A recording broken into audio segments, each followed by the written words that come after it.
Hi, I'm Billy Noel, and it's my pleasure today to welcome Jeanette Findlay to Desert Island Thames. Jeanette is an academic economist, a founding member of the Celtic Trust and Fans Against Criminalisation. Jeanette, it's good to have you here. How are you? I'm doing very well, thanks. I'm a wee bit nervous. Oh, you're not nervous. I'm a wee bit nervous. I've been asked things many times, but never usually about what I think about myself or anything. You'll be fine. So what was life like for you growing up? I grew up in Easterhouse and I was one of 5. I had 2 big brothers. They were quite close together in age, about 13 months apart, I think. And then there was a bit of a gap, and then the 3 girls. I had an older sister, myself and my young sister.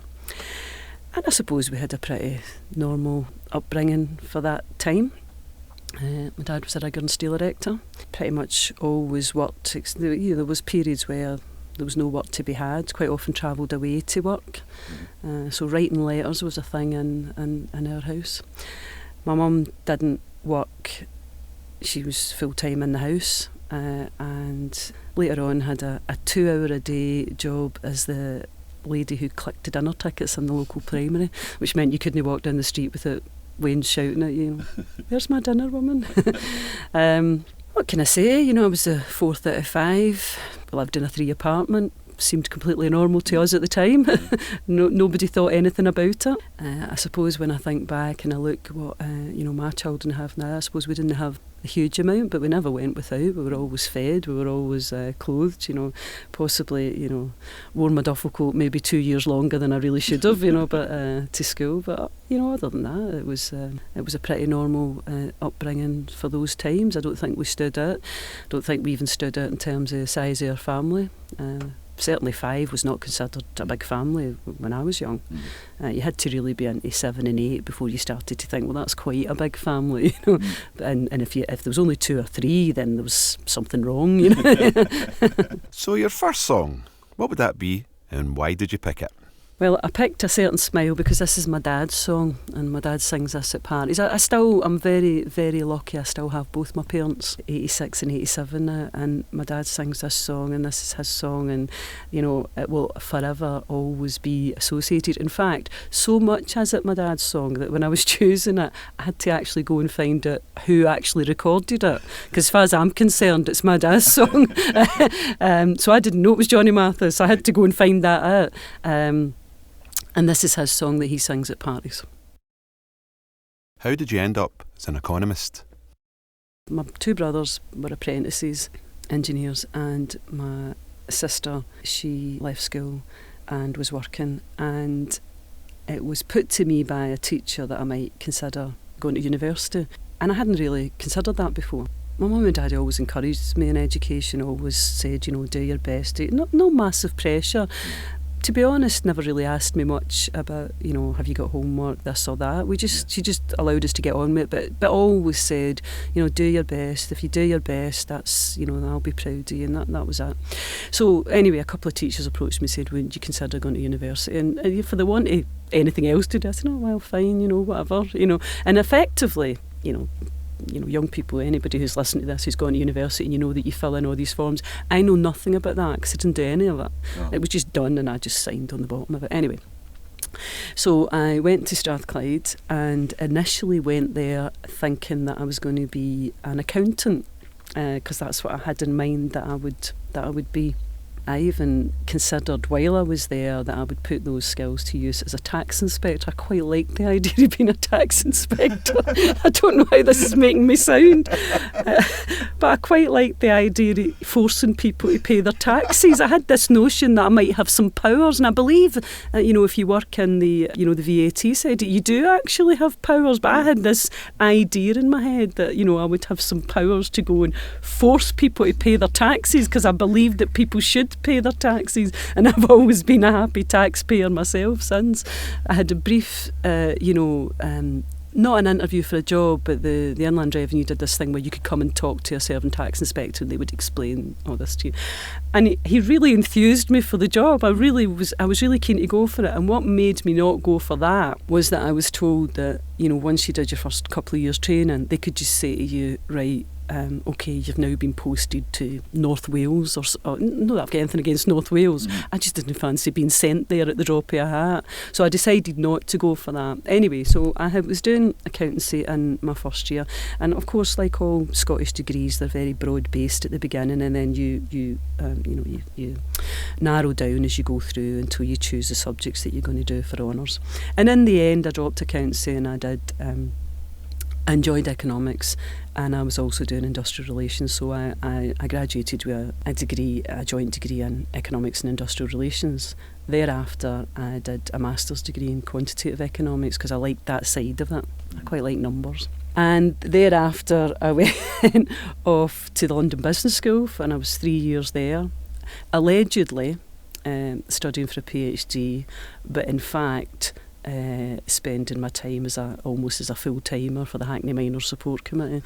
So the PhD never actually got finished as a result of that, and I will admit to this now. So if any of the people from the London Business School who are listening to this, because I used to go in and talk to my supervisor and really say, I've been doing this and I've been thinking about that, and it was just a load of nonsense, because all I did was, I was just a full-timer for this support group, because there was sort of Kent miners and Welsh miners based in Hackney at the time. We did fundraising and all of that sort of stuff. But anyway, so I then got a phone call from somebody at Glasgow University saying that they had a post there, and so I ended up going there. And to be honest, I think I've become an academic and an economist almost by default. I'm not fit to do anything else anymore. But I have to say that I quite like a job where there's not many jobs where you can spend your time thinking about things that you're interested in. Uh-huh. So I can apply economics. I do things on the economics of team sport.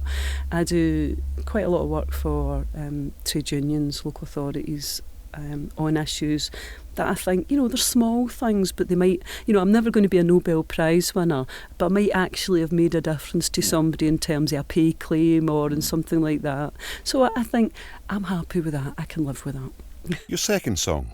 Well, I suppose this takes me back to growing up in Easterhouse at that time, and I suppose I was a bit of a wild child, and I think probably what you would have referred to me as a Ned. I hope my son's not listening to this, because I used to tramp about the streets, and my mother had all sorts of concerns and worries that I was going to end up in jail. And but really, it was very mild when I think about it. It was nothing big, but and one of the things that we used to do was sing that song, Maggie May by Rod Stewart, at the top of our voices walking along the road. It must have just drove people crazy. They must have thought a bunch of wee pains in the backside. But anyway, so it does remind me, being sort of that age and wearing my Levi stay press and my bulldog shoes with my coloured laces, which I used to scrub with a nail brush to keep them pristine, and my buttoned down Arthur Black shirt and things like that. So that's who I was at that time, and I quite like that song because it reminds me of that.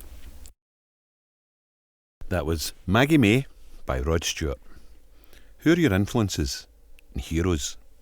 I suppose those two things are different. I mean, when you think about heroes, you think about people that you really, big names that you really admire, people who have done, big things to help people and make things different for people. So obviously James Connolly's a hero, and the political side. Actually, I'm a big admirer of Trotsky. Partly because I liked his method. I suppose when people think of Trotsky, they think of a particular group from the current era, or they think about, but I think about his way of approaching things and his way of, building united fronts. Mm-hmm. And I think building, saying there's one thing we need to fix here, and it doesn't matter what we think about all the other things, let's get together and fix that thing. Yeah. So if we can get together and oppose the Offensive Behaviour Act, then let's do that. We might not agree on other things, but let's do that. And that's what I think about as being one of the lessons of somebody like Trotsky. I'm sure I'm going to get hammered for this, but that's what I think. And also because he was a bit of a party dude, I believe. They would be having these big Communist Party meetings, and he would be off, with a lady friend in the woods or something like that. I quite like that. Anyway, so I suppose people like that, you think, Mandela, these are people that you think, these are big names of our time. But if you say who are your influences, it would be wrong to say, how am I influenced by Nelson Mandela? I mean, I admire Nelson Mandela, I have great respect for him. How am I influenced by that? You're influenced by, I suppose, things much closer to home, and your influences happen much sooner. And I was thinking about this question, and actually I think I'm quite a lot influenced by my mother. And if she was to hear this, which of course she won't, because she's 87 and she doesn't listen to podcasts, I think she'd be quite surprised, because to this day, although we're very close in the sense as a family, I think me and my mother have a bit of a prickly relationship. That makes it sound bad, as if we don't get on, but I think you adopt a kind of a stance early in your life within a family, and you remain in that no matter what happens. So, for instance, my mother would never ask me what I was doing or what I was up to. She would ask my wee sister, because somehow or another it was like I wasn't to be asked, or something. Or my wee sister's always been seen as the sensible person who you can rely on and trust, because you don't know what that mad Jeanette's going to be getting up to, So people adopt these things, or they get allocated this in a family. So, however, despite all of that, I think about my mother's life, and probably the life of a lot of women of her generation in the west of Scotland. My dad loved my dad dearly, but he was a typical west of Scotland man, He was a drinker, he was a gambler. He was somebody who handed in my ma's housekeeping money, but God alone knows how many times he had that and more still in his pocket. And that's wrong, really. And I don't want to criticise my dad, but they all did it, and it was wrong. And she simply got on with it. She raised 5 children, and she, I think, raised them very well. Good values, good morals, very devout Catholic. Both my parents are devout Catholics. I am a practising Catholic. I'm not sure it's for me to refer to myself as devout, but I'm a practising Catholic. And they gave me a set of values and morals and ideas about things. But my mother in particular, just somebody who just gets up and gets on and keeps doing what has to be done, a sort of a practical love, not a emotional, gushy, let's tell each other how we feel sort of a love, but a practical love. I think I'm probably better at that. My own children probably would tell you that, the practical, gushy, it just doesn't come for me, but, I'm still there, I get up and I get on no matter what. And my mother had particular crosses to bear, which anybody who knows our family will know about. My brother was killed at his work when he was 23, and my sister died very suddenly at the age of 32 of a condition called sudden unexplained death in epilepsy. And she'd suffered epilepsy from the age of about 6 or 7.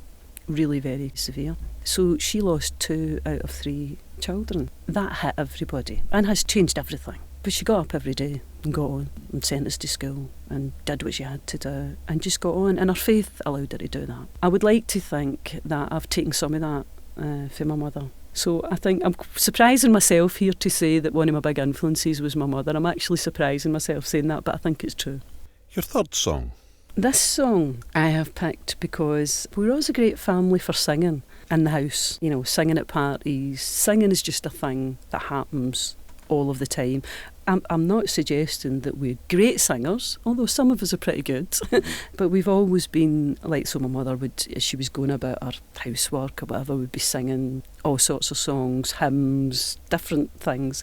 And one of the places that we used to sing a lot was in the car. Not that we had a car, we didn't have a car when we were young, but when I'm travelling in the car with my children, or when I used to travel with my sister, or occasionally, I remember one memorable journey to Stranraer where Alan Quinn was in the car, for Shebeen, singing the whole road. And my sister, who I was saying to you, died when she was 32, had a daughter who myself and my younger sister then raised as our daughter. We treated her as our daughter. Obviously she was our niece, but we thought about her as a daughter.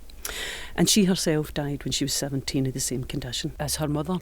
But I have very good, fond memories of myself, my younger sister and Colette, my niece, travelling in the car. I don't even remember where we were going, but singing that song at the top of our voices. And as you know, it has, has a certain sort of, very high-pitched ones, and we would desperately try to get up there and sing it. But we really enjoyed singing that, so we used to sing that quite a lot, and it makes me think about Colette.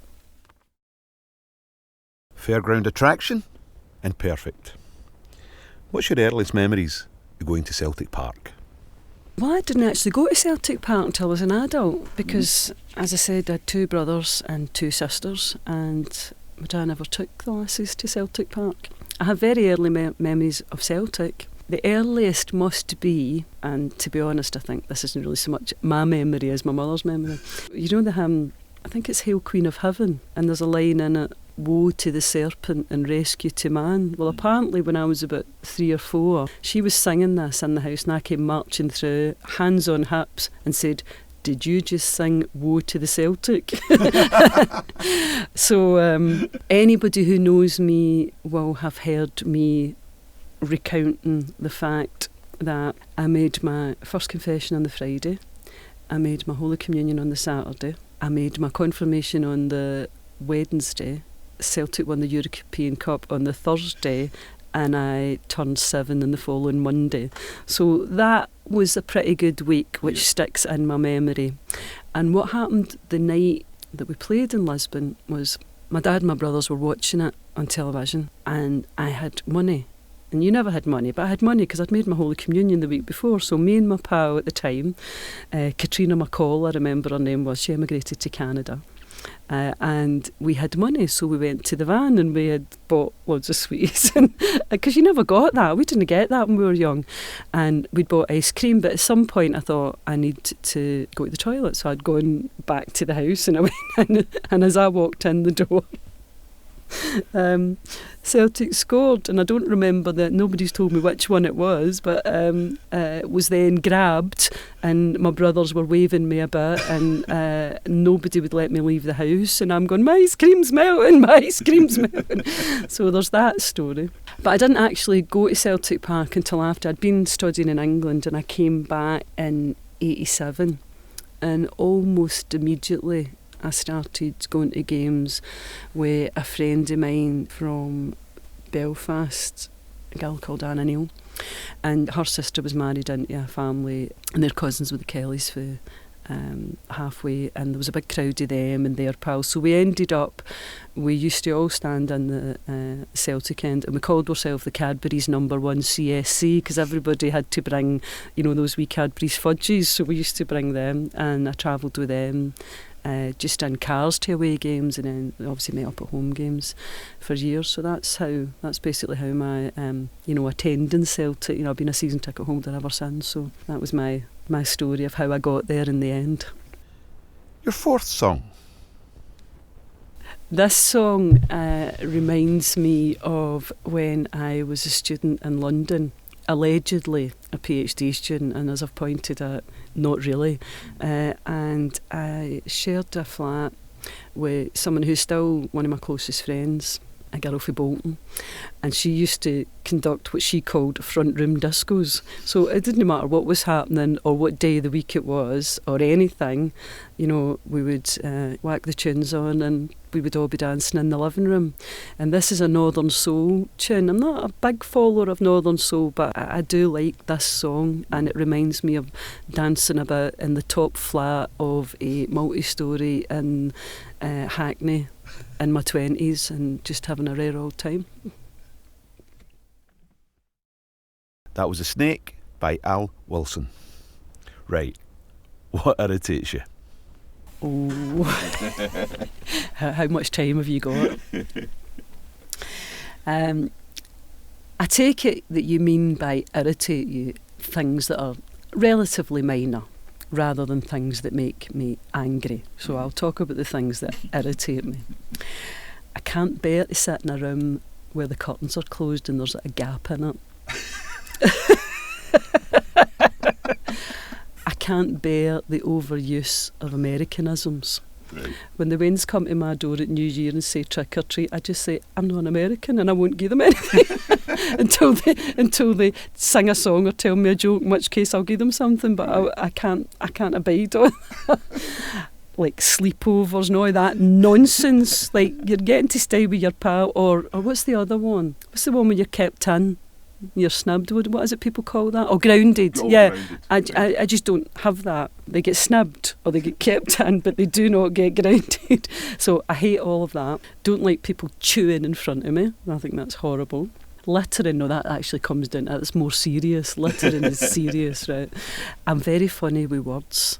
My ones just, I must drive them crazy. I must drive them, when they say things. And it's not that I speak perfect English myself. I write perfect English, but I don't speak perfect English. But when they say, oh, it's like this and it was like that, and I'm saying, well, was it that or was it just like that? That sort of stuff drives the veins mental. But yeah, those are the things that irritate me. I reckon we better move on then. Your fifth song. This song, it's sung by Peter Tosh, and I've picked that for two reasons. One, because, it's a song about saying if you oppress people, there will come a point where, your sins will come back to haunt you.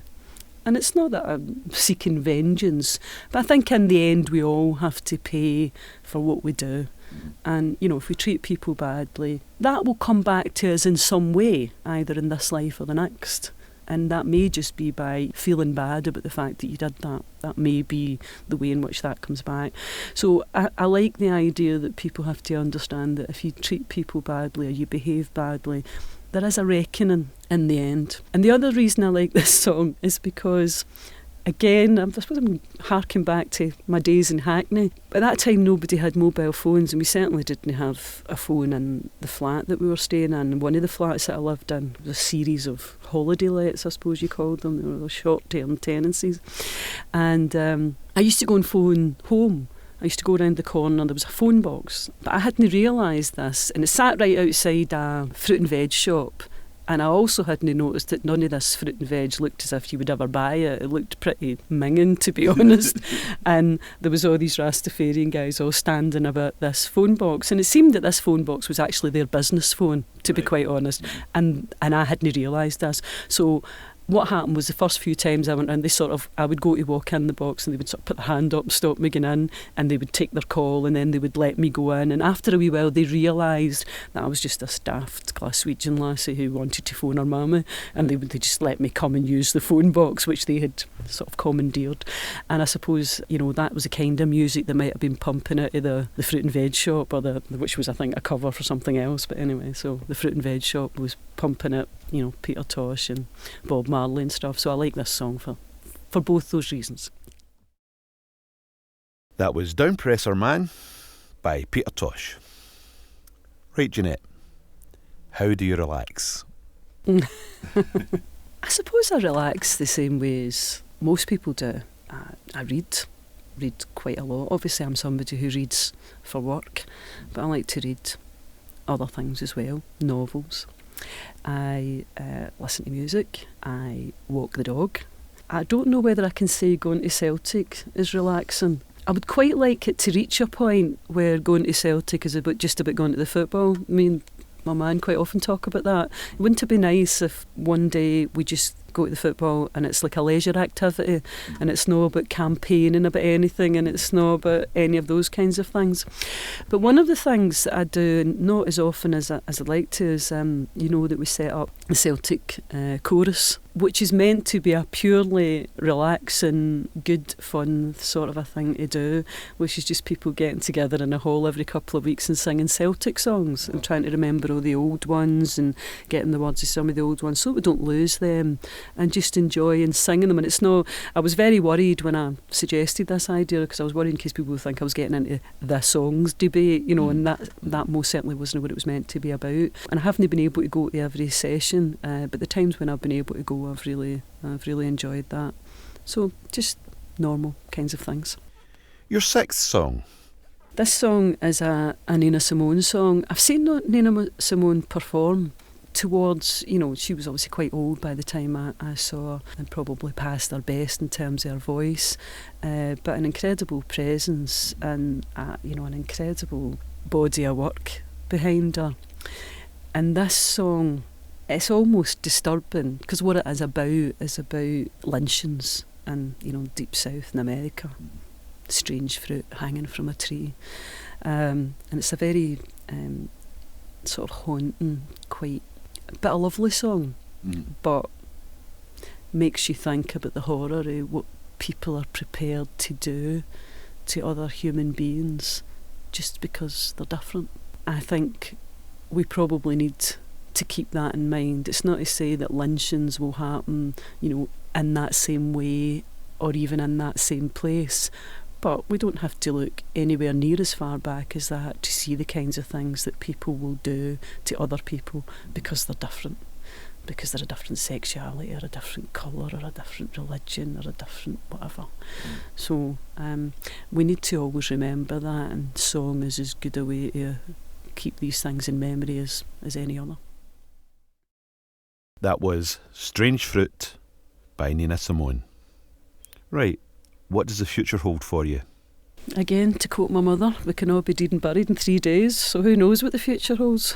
I have 2 children still at school, so I hope to see them up and out there in the world, being happy, being productive, having a good life. And I mean a good life as opposed to a good life. I want them to have a good life as well. I want them to enjoy themselves, but I want them to be good. I think being good is a vastly underrated quality. I think people should try harder to be good. So I want to see them doing that. I would like to, as I say, have a period where, I have a more relaxed lifestyle and just do, I suppose, what other people treat as normal, just going to the football, going to the pictures, doing the kinds of things that we all just like doing. I suspect I shall work till the full retirement age because I don't think I'll be able to afford to do anything else, sadly. Quite like to knock a few years off, but I don't think that's going to happen. And I doubt very much that I will ever be able to make myself not object to things that I think are wrong. I would like to sometimes I say, Jeanette, just let it go, but I have so far been unable to stop myself, and I think I've probably given up on it. There will always be some campaign or something that I will be involved in, because as long as there's something that seems wrong, then it seems wrong not to say so. Right, before your next song, I have 3 further questions for you. First question, one thing you would like to see changed in Scotland? I suppose it's the same thing that I would like to see changed everywhere, and that's inequality. The extent to which the top of the income distribution exceeds the middle and the bottom is massive, and it's increasing, and it's something that I don't think any society can sustain. So I would like to see more equality. I would like to see more equality in terms of income. I would like to see more equality in terms of opportunities for people. I would like to see more equality in terms of how people are treated, what services they have access to. So I suppose in Scotland, no different from anywhere else, I would like to see more equality. I don't know how I can sum it up any more than that. That's fine. In history, who would you like to meet and why? I think I would have quite liked to have met Trotsky. Now, before you say anything, I would not have gone off into the woods during a meeting with him, but I suppose, that's not so far back in history, but I would quite like to have had a conversation. It would have had to have been in English, so I don't need a translator, but about how it felt to have taken on what he and the rest of those people involved in the Russian Revolution were taking on. I mean, it was just they were just taking on the tide of history. It was the first experiment in this. It was such an incredible thing to do in such a massive country. Was it just one day at a time? Was it, did you have a master plan? Did you, and to have it at that level, yes, of course I could. I have very many books on this. I haven't managed to find time to read them all yet, so I suppose I could find all this out if I sort of went and read, but it would be quite nice to sit down with the man himself and say, and tell me this, was Stalin really such a sort of horrible guy as he turned out to be? What was he like when you first met him, So those kinds of inane things, I suppose that is a bit inane really, but just, what was he like? Was it all right to go and have a drink with? Or did he always seem like the complete psychopath that he turned out to be, Right, your final question, and this is the most important one. Who's your favourite cartoon character? My favourite cartoon character? Are we allowed to talk about, like, Stewie for Family Guy, or does it have to be like a children's cartoon? No, it doesn't need to be anybody. He's quite a funny wee guy. He is. I often remember, and there's a lot of people remind me of this. Do you ever remember the cartoon? Most people listening won't remember this probably. Calamero, the wee chicken with the eggshell on his head. You say, it's an injustice. I think that's right. People should talk about injustice, and they should moan about it, and they should say no, it's wrong. So Calamero, I'm going to say. Brilliant. Your penultimate song. I've realised that in the course of this whole conversation, I keep harking back to my time in London. So, and this is it again. I suppose the whole time around the miners' strike was a really formative period for me, politically and every other way. It was something where I was, the first time when I was completely immersed and involved in a campaign. And during that time, we used to run all these socials and events and things. And a couple of times, the Communards played, and obviously Jimmy Somerville was part of that, and he was also part of Bronski Beat, and I just really like this song, and that's really, there's nothing more to it than that. It's a good song, and it reminds me of that time again. The song is? Oh, I Feel Love. And it's a cover, obviously. Right, we've come to the part of the programme where I give you the complete works of the dandy and a copy of the Bible to take with you to your island. Would you like a copy of the Bible? Yeah, definitely. Take a copy of the Bible. I'm sure there's plenty to be learned from it. They say that if you attend Mass for 3 years, you will have covered everything in the Bible. So it'll be interesting to test that out. So yeah, I'll have a copy of the Bible. Good. Which other book would you take, and why? I thought quite a lot about this, because I thought about whether you would take a book that you've never read but you've always meant to read, or would you take a book that you loved so that you could have some comfort, because if you're sitting on a desert island yourself, you might be quite sad. Yeah. So it might be quite nice to have something which is familiar. And I read a book when I was young. It was a series of books, but the first in the trilogy was called My Name is Asher Lev, and it was written by a guy called Chaim Potok. And it's about a young Hasidic Jewish boy growing up in America.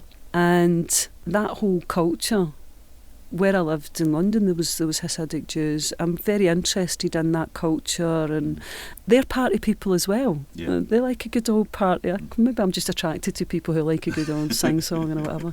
So I think I would take that, because I read it years ago. I loved it. I've always kept it, and I would like to read it again. Right. A luxury. Something to make your time on the island a bit more bearable. And remember, it can't be another human being, and it can't be a mobile phone. Right, I think it has to be a practical thing. So I think I would like a pair of scissors. 2 reasons.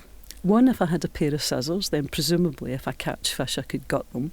I've never gutted a fish, but I'm sure I could if I had to. And the other thing is I could not bear to have long hair. so I could snip away to it and make sure I kept my hair short. And that's it. Right, your final song. What would that be? Well, this song is a song for myself, sung by Vic McFarlane. And I've chosen this song because I'm very disturbed and distressed, or even offended maybe, by the way that the memory of the hunger strikers has been criminalised in this country. Really quite disturbed. And I could have chosen Roll of Honour, but I think this is a much nicer song.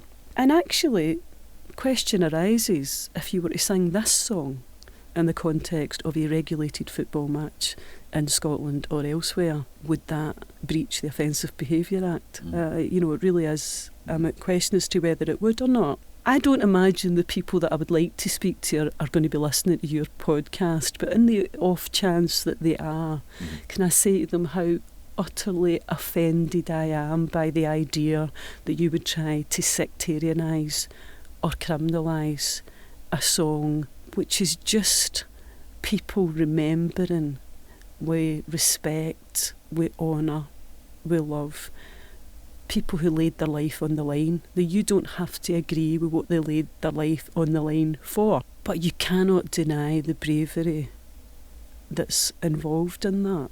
You know, we honour every year in this country, and you will see people, well, I don't know whether you call it honouring to stick, a huge poppy on the front of your car. I'm not sure that's very respectful at all, but we honour people who died in the First World War. Now, there was no honour to be had in the First World War. It was not about any issue of principle. It wasn't about fighting fascism. It was a capitalist war, which we should never have been involved in. But we honour people who did brave things. We don't have to agree with that war to say, well, if they were brave, if they sort of helped people, if they tried to help the guys that were fighting alongside them, then, I'm quite happy for people to honour those people. And all we ask for is the same courtesy, to honour people who did a brave thing, even if you don't believe in the cause that they were fighting for. And this song does this, and it's a very beautiful song. Jeanette Findlay, thank you very much for being a Desert Island Tim.